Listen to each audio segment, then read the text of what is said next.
Welcome to the Experienced Darden podcast. I'm your host, Brett Twitty, and you are listening to a new episode. So if you spend a little time on the admissions website, you may have come across a program called Future Year Scholars. Future Year Scholars is a deferred enrollment program for exceptional college seniors as well as fifth-year master's students. And I recently sat down to talk a little bit more with my colleague who leads our Future Year recruitment efforts, Taylor Fisher, about the program, its goals, and the admissions process. So if you are a Future Year Scholar applicant or prospective student, this conversation is not to be missed. So without further ado, here is my conversation with Taylor Fisher. Taylor, welcome to the podcast. Hey, Brett. How's it going? Thanks so much for having me. I will say this is my first podcast and really looking forward to it. So tell us just a little bit more about who you are and what you do here at the Darden School. Yeah, absolutely. So as Brett mentioned, I am a colleague of his on the admissions team and work most closely with our Future Year Scholars program. But I guess a little bit more about me. I graduated from the University of Virginia with my bachelor's degree just a couple of years ago. That gets increasingly more awkward to say out loud. But my background's in psychology, but had a lot of experience working with students as an undergrad, and it's something I really enjoy doing here at Darden. And as you mentioned, you work closely with our Future Year Scholars program.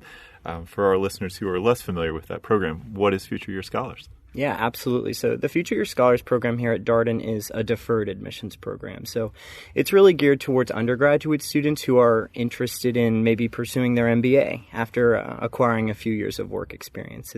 It's almost like an incentivized pathway to our same 2-year full-time residential MBA program here. What do you enjoy about working with this program? You have been, really here since, basically the program's inception, and so you've been able to put your stamp and your fingerprints on it. And it's clear, as a colleague working with you, that you have a lot of passion for this population. Yeah, I appreciate that. No, it is true. I really do enjoy working with candidates for this program. I think more so than anything, because I really do identify with many of them and where they are at this stage of their lives.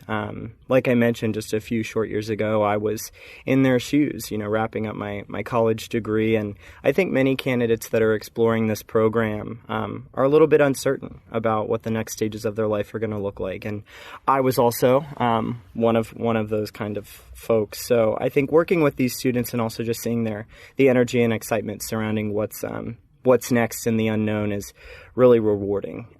I think from a programmatic standpoint, I've enjoyed working with the program from the very beginning. It's been very exciting to tackle new challenges with my colleagues and never know what's next around the corner. Keeps it interesting for sure. So some of our listeners may be wondering, gosh, how do I figure out if I even want to get an MBA, let alone apply to business school? Obviously, you talk with a lot of people who are likely kicking around that idea. Should I get an MBA? Why should I get an MBA? How do you answer that question? Yeah, absolutely. I think the best place to start is to do a little bit of your own research. I think there's a lot of information that's available online, both on our website and others. But that's always a great place to start. But I will also say I do have many conversations with prospective students at various stages of the exploratory phase. And in general, I would say a piece of advice I would offer would be don't be afraid to ask questions. I have conversations with students who have just heard about the MBA for the first time. That would have been me just a few short years ago. Like I mentioned, my background is not in business. I studied psychology as an undergraduate student and took a lot of classes within more of the social science realm of things. So really knew very little about the versatility of the degree and the types of opportunities it presents to our students. So I would say, do a little bit of research on your own online, but you're always welcome to schedule a conversation with a member of our team, which you can easily access on our website. So you mentioned at least one of the benefits of the Future Year Scholars program is that you can start your career and know that you have Darden as an option in 2, 3, or 4 years. For you, what do you see as some of the other benefits of the program? Yeah, absolutely. So that I do think removing some of that uncertainty surrounding what's next is a huge benefit. But beyond that, there are other incentives. We're very fortunate in that being a scholars program, there is a guaranteed scholarship awarded to each student that's admitted, in addition to being considered for all of Darden's other merit-based scholarship. Beyond that, though, I think it's the access to the greater Darden network and the community during these first few years after graduation that is what proves truly invaluable down the road. It's the connection that these future year scholars are forging not only with each other, but with Darden faculty, with members of our alumni community. I can already see how down the road that could be hugely beneficial to some of these younger students. Beyond that, there is also career support awarded to any of our future year scholars that find they're in need of a little bit of extra advice, and opportunities for more formalized mentorship from members of the Darden community, whether it's a current student or an alumnus. So you mentioned scheduling a conversation as a great sort of next step if someone wants to learn about future year scholars. What would be, the best way to use that conversation? I imagine you talk to people. I mean, we talked a little bit about orienting towards an MBA. What are some other things that you might talk about on those calls? Yeah, so I would say each call, it really varies. It differs from person to person. Many times I'll speak with candidates just about, their own personal background and what they're studying and what they're most interested in, and whether or not an MBA might be complementary to their experience, and if it really makes sense for their career and it makes sense for their career goals. We'll also talk a little bit more about application specifics, depending on where the applicant is in that application timeline. Sometimes candidates have questions about how to frame certain parts of their college experience within the application. We'll also talk about, tips and tricks for navigating the interview process. There is a required interview as a part of the application process for this program. So can talk about ways to best present yourself and your experiences during that interview. But these conversations are really meant to be casual and informative. Happy to answer questions big or small, whether it's about Darden, whether it's about your own personal background, or the application process. So conversation is a great way to make a personal connection. What are some next steps? So I've decided that an MBA might be right for me. I want to drill down a little bit more on Darden. What are some additional next steps? Yeah, absolutely. So for students who can, I would always say, visiting us here on Darden grounds is a great way to get a feel for what our community is really like. I'm speaking specifically to undergraduate students at UVA. I think this is a little bit easier for them, given that we're right here on grounds. But I also think connecting with other members of our community is a great way to learn more. One thing that's a little bit different from the undergraduate exploratory process. As you're exploring MBA programs, I think it's important to really get a sense for what the unique student experience is like by connecting with current students. So we actually have a great portal on our webpage. You can contact a student ambassador and learn more about their firsthand experience in the classroom, in the recruiting process. There's also a way for you to contact an alumni ambassador as well, and just learn about how Darden has continued to support them in their career. I think those are great ways to learn a little bit more about our program and about the community. So we're recording this conversation in late January, and a flurry of future year activity over the past couple of weeks. Launch of the application, the announcement of the application deadlines for the 2019 cycle. You want to share a little bit more about some of your application-related news? Yeah, absolutely. So very excited to have launched the application for the Future Year Scholars program just last week.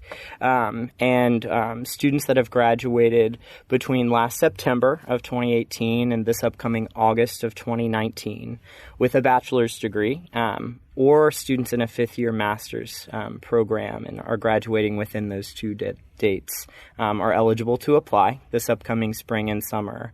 But like you mentioned, we do have 3 deadlines for this program, and those deadlines are March 1st, May 1st, and August 1st. And a couple of important distinctions there.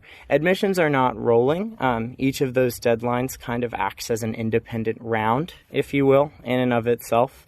in that if you apply before a specific deadline, no applications will be reviewed before then. But once that deadline passes, we'll review applications, we'll extend invitations to interview, and we'll make final decisions. I would say those deadlines really serve to just capture students that are at different parts of the application phase. Some students who perhaps have already taken a standardized test and have been exploring this type of program or business school for a while are encouraged to apply in our March deadline if they feel their application is ready and strong. Students that need to take a little bit more time to either take a standardized test or perhaps just get all of their ducks in a row are encouraged to wait until they feel like their application will be at its strongest.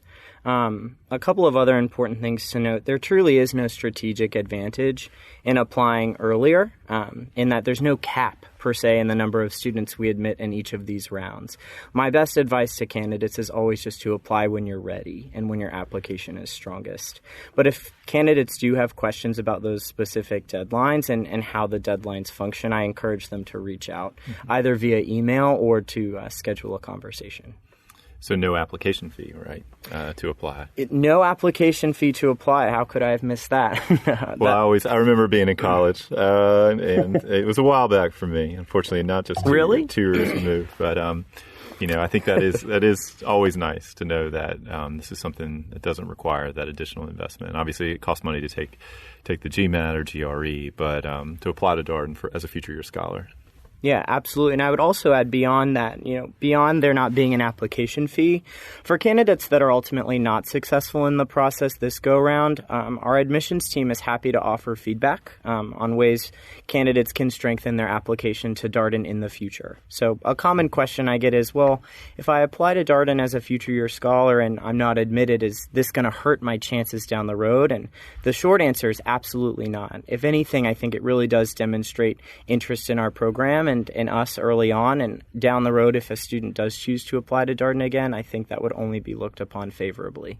You're right. It is such a great opportunity to get a sense of what applying to business school looks like and feels like, and what a business school interview looks and feels like, right? Our approach to interviewing is a little bit different than some other schools, or maybe from interviews that people have had. It's not behavioral, it's conversational, all these kinds of things. And so getting a taste for that, sort of breaking the ice a little bit. Yeah, absolutely. And that is a pretty important distinction. The application for the Future Year Scholars Program and the application process at large almost exactly mirror the process for candidates that are applying what I call the traditional route. So really is a great way to get a feel for what the application process is like for a graduate business school. So the question that's typically on most people's minds as you sort of think through your business school decision is, why here? Why Darden? So what's your particular pitch for why Darden when you talk with future year candidates? Yeah, absolutely. So I think one of our biggest differentiators here at Darden is the fact that we're a case-based school. Our faculty utilize the case method in the classroom. And for those of you that are a little less familiar, the case method is a very discussion-driven approach to learning. Case is truly just a fancy word for a business scenario. And in our classroom, our students are encouraged to share both their personal and professional perspectives each and every day, and really puts them in the seat of that decision maker, really prepares them to be able to make decisions, to make business decisions, given sometimes limited information, and also allows them to learn how to synthesize multiple perspectives and make that decision at the end of the day. So that's certainly a differentiator in terms of the learning experience. Beyond that, though, I think the strength of our community here is very strong. Given that each graduating class is only around 330 students or so, I find many of our students have the opportunity to get to know most, if not all, of their peers during their 2 years here. I think this is very different from other programs in which you might have a class size of 6, 7, even an upwards of 800 students. And sometimes many of those individuals may have pre-established networks if you're attending a program that's in a larger metropolitan area. One thing that's unique about our program and our community here is the vast majority of our students are coming in from outside of Charlottesville. And I think it really gives them time to focus on not only their studies, but their relationships with their peers. And I think many of them would say that's a truly valuable part of their experience here. Those are so many great points. The interplay between the learning experience, right, this social participatory learning experience, the fact that you're in this smaller community, right? Darden itself is small, so you're learning about your classmates in class. You're obviously really engaged with the school. It's a place where student self-governance matters a lot, and students really run the extracurricular life of the school. And then you're all living in this place, this smaller town. Everybody's relocated for these 2 years. And so you sort of layer all that together and you get really deep relationships. Yeah, absolutely.